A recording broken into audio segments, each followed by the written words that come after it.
پھپھو میں اتنی رات کہاں جاؤں گی؟ میں نے روتے ہوئے پھپھو سے کہا۔ جب سے اماں ابا مرے تھے سارا کاروبار پھپھو نے اپنے نام کر لیا تھا اور کھانے کو روٹی بھی نہ دیتی تھی۔ جب میرے کھانا مانگنے پر آدھی رات مجھے گھر سے نکالتے بولی، خود کما کر لا۔ میں آدھی رات سڑک پر چلنے لگی جب اچانک ایک گاڑی میرے سامنے رکی۔ میں ڈر کر بھاگنے لگی پر گاڑی میں بیٹھے اس جوان طاقتور شخص نے مجھے پکڑ لیا۔ وہ پولیس کی وردی میں تھا اور اس کی وردی پر DSP جہانگیر لکھا تھا۔ وہ مجھے غلط لڑکی سمجھ کر پولیس اسٹیشن لے گیا۔ جیل میں لے جانے لگا جب میرے گلے میں لٹکتا لوٹک دیکھ پتھر ہو گیا اور غصے سے بولا، تم؟ میں چیختی رہی مگر دروازے زور سے بند ہونے کی آواز آئی اور میں سڑک پر اکیلی کھڑی رہ گئی۔ میرے قدم لڑکھڑانے لگے۔ آس پاس اندھیرا تھا، نہ کوئی سہارا نہ کوئی پناہ۔ دل میں عجیب سی وحشت سرایت کر گئی۔ پیٹ کی بھوک اور دل کی بے بسی نے مجھے رلا دیا۔ آنکھوں کے سامنے دھندلا سا منظر تھا۔ میں آہستہ آہستہ گلی میں چلنے لگی۔ میرے پاؤں زخمی ہو گئے، ننگے پیر پتھروں پر پڑتے تو جلن ہوتی۔ چلتے چلتے میں ایک بڑی سڑک پر پہنچ گئی۔ سڑک پر گھپ اندھیرا اور سناٹا چھایا ہوا تھا۔ کہیں دور کتے بھونکنے کی آواز آتی تو دل دہل جاتا۔ بھوک سے میرا جسم کانپ رہا تھا مگر خوف کی شدت نے پیاس اور بھوک کو بھی پیچھے چھوڑ دیا تھا۔ کبھی کبھار گاڑیاں تیز رفتاری سے گزرتی اور پھر دوبارہ ویرانی چھا جاتی۔ میرے قدم ڈگمگا رہے تھے۔ اچانک سامنے سے ایک گاڑی کی ہیڈ لائٹس تیزی سے چمکی۔ میں چونک گئی۔ آنکھوں کے سامنے روشنی کا جھماکا سا ہوا اور میں لڑکھڑا کر سڑک پر گر پڑی۔ وہ گاڑی میرے قریب آ رکی اور اس کا شیشہ نیچے ہوا۔ اوئے لڑکی، مرنا ہے کیا؟ رات کے وقت سڑک پر کیا کر رہی ہو؟ ایک بھاری اور کرخت آواز مجھے سنائی دی تو میں گھبرا کر اٹھی اور بھاگنے لگی۔ پیچھے سے پھر وہی آواز آئی کہ رکو ورنہ میں ابھی گرفتار کر لوں گا، اور پھر اس کی بات سن کر مارے ڈر کے جیسے میرے جسم سے جان ہی نکل گئی۔ میرا نام مدحت ہے اور میرا تعلق اسلام آباد سے ہے۔ میں اپنے اماں ابا کے ساتھ ایک خوشگوار زندگی گزار رہی تھی۔ میرا ایک ہی بھائی تھا جو مجھ سے 3 سال چھوٹا تھا۔ ہم دونوں اماں ابا کے لاڈلے تھے۔ ابا ایک پولیس آفیسر تھے اور اماں ایک سادہ سی گھریلو خاتون۔ ابا ہم دونوں بہن بھائیوں کو بھی پڑھا لکھا کر اپنی طرح کامیاب کرنا چاہتے تھے۔ مجھ سے چھوٹا مصطفیٰ بہت شرارتی تھا اور پڑھائی میں اس کا دل کم ہی لگتا۔ ابا کی ایک ہی بہن تھی اور وہ بھی ستیلی، کیونکہ دادا نے دادی کے گزر جانے کے بعد دوسری شادی کی تھی اور دوسری دادی سے ابا کی ایک ہی بہن تھی۔ ابا کو پھپھو سے محبت تھی اور انہوں نے کبھی بھی پھپھو کو یہ احساس نہ ہونے دیا کہ ان کی ستیلی بہن تھی۔ ابا اور پھپھو کی شادی بھی ایک ساتھ ہی ہوئی تھی، کیونکہ دادا بہت بیمار رہتے تھے، اس لیے انہوں نے اپنے دونوں بچوں کی شادی ایک ساتھ ہی کر دی۔ پھپھو کا گھر ہمارے گھر سے 2 گھروں کی دوری پر ہی تو تھا، اس لیے ابا ہی تھے جنہوں نے ہمارے ساتھ ساتھ پھپھو کی بھی ساری ذمہ داری اٹھائی تھی اور ان کا بھی ہماری طرح ہی خیال رکھا، کیونکہ پھپھا کی نوکری اتنی اچھی نہیں تھی اور ان کا ایک بیٹا بھی تھا، یاسر۔ وہ مجھ سے 2 سال چھوٹا تھا اور ابا کو اتنا ہی عزیز تھا جتنے کہ میں اور مصطفیٰ۔ پھپھا بھی ہم سے پیار کرتے اور ہماری خواہشات پوری کرتے، مگر اس وقت میں یہ نہیں جانتی تھی کہ ستیلے رشتوں کی اصلیت کیا ہوتی ہے۔ ابا نے تو ہمیشہ پھپھو کا ہر معاملے میں ساتھ دیا، کیونکہ وہ ان کو اپنی بہن ہی سمجھتے تھے، مگر وہ یہ نہیں جانتے تھے کہ پھپھو کے دل میں ان کے لیے کیا تھا۔ اس وقت میں 12 سال کی تھی اور میرے اسکول میں ایک فنکشن تھا۔ میں نے اماں ابا سے اصرار کیا کہ وہ بھی میرے ساتھ چلتے، مگر ابا کو ضروری کام سے شہر سے باہر جانا تھا اور اماں اور مصطفیٰ بھی ان کے ساتھ ہی جا رہے تھے۔ وہ شاید کوئی فیملی فنکشن تھا۔ انہوں نے مجھے بھی ساتھ چلنے کے لیے کہا تھا، مگر میرے لیے اسکول جانا زیادہ ضروری تھا، اس لیے میں ان کے ساتھ نہیں بلکہ اپنے اسکول چلی گئی اور وہ تینوں دوسرے شہر چلے گئے۔ مگر میں یہ نہیں جانتی تھی کہ میں نے اس دن ان تینوں کو آخری بار دیکھا تھا، کیونکہ راستے میں ان کی گاڑی کا ایکسیڈنٹ ہو گیا تھا اور موقع پر ہی وہ تینوں چل بسے تھے۔ میرے لیے وہ دن گویا قیامت کا دن تھا، کیونکہ میرا تو کوئی اپنا رہا ہی نہیں تھا، اور اس دن کے بعد سے پھپھو کا رویہ بھی میرے ساتھ بدلنے لگا۔ مجھے اندازہ ہو گیا تھا کہ پھپھو ستیلی ہی تھی، جبکہ جو میرے اپنے تھے وہ تو مجھے بڑی دنیا میں تنہا چھوڑ گئے تھے۔ میرے اپنوں کے انتقال کے بعد تو جیسے میری دنیا ویران ہو گئی۔ 12 سال کی عمر میں یتیمی کا دکھ سہنا آسان نہ تھا۔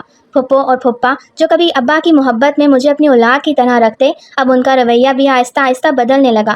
پھپھو نے اپنا گھر کرائے پر دے دیا اور ابا کے گھر ہی آ کر شفٹ ہو گئے، کیونکہ وہ دنیا کو یہ دکھانا چاہتے تھے کہ ان کو میری پرواہ تھی، اس لیے وہ میرے ساتھ میرے ہی گھر میں رہنے لگے۔ جب میرے گھر والے دنیا سے چلے گئے تو شروع میں پھپھو نے دنیا دکھاوے کے لیے مجھے گلے لگایا، مجھے حوصلہ دیا، مجھ سے پیار بھی کیا، مگر چند ہی دنوں میں ان کی ہمدردی ختم ہونے لگی۔ پھپھو نے ابا کی وفات کے بعد ان کی ساری جائیداد اور بینک بیلنس اپنے نام کروانے کی کاروائیاں شروع کر دیں اور ان کی ساری زندگی کی کمائی اپنی مٹھی میں لے لی۔ اس کے ساتھ ہی ان کا رویہ بھی سرد ہونے لگا۔ مجھے تو یقین ہی نہ آیا کہ پہلے تو وہ مجھے اپنی بیٹی کہتے تھے، مگر پھر ان کے لہجے میں اجنبیت نظر آنے لگی۔ پہلے پھپھو مجھ سے محبت کرتی تھی، مگر پھر وہ مجھے گھر کے کاموں میں جھونکنے لگی، لیکن انہوں نے مجھ پر ایک احسان کیا کہ میرا اسکول ختم نہ کروایا، مگر اسکول سے آتے ہی پھپھو مجھے کچن کے کاموں میں الجھا دیتی۔ ان کے شوہر بھی اکثر مجھ سے سخت لہجے میں بات کرنے لگے، اور اگر میں ان سے کوئی سوال کرتی تو جواب میں مجھے ہمیشہ تلخ جملے ہی سننے کو ملتے۔ ابا کی خواہش تھی کہ میں پڑھ لکھ کر کامیاب بنوں، مگر پھپھو کو شاید یہ گوارا نہ تھا کہ میں ان سے